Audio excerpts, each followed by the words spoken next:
So ঘুরে টুরে আমাদের প্রচণ্ড খিদে পেয়ে গিয়েছিল, তাই আমরা চলে গিয়েছিলাম ডাইরেক্ট লাঞ্চ করতে। এখানে আমাদের বুকিংয়ের সাথে ব্রেকফাস্টটা কমপ্লিমেন্টারি ছিল, বাট আদার্স মিলগুলো কমপ্লিমেন্টারি ছিল না। তো সেখানে আমাদেরকে হোটেল থেকেই খেতে হয়েছিল, কারণ আদার্স বাইরে আর কোনো অপশন ছিল না, বাইরে একদমই ফাঁকা, সেখানে কোনো ভাতের হোটেল বা এগুলো কিছু ছিল না, তাই আমাদেরকে হোটেল থেকেই নিতে হয়েছিল। বাট নো ডাউট ভীষণ ভালো ছিল খাওয়া দাওয়া।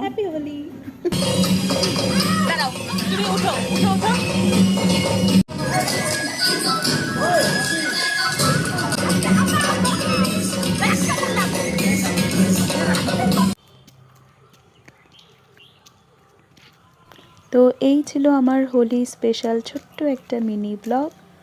কেমন লাগলো তোমাদের আমার এই ছোট্ট মিনি ব্লগটি অবশ্যই জানিও। সো আজকের মতো এখানে টাটা।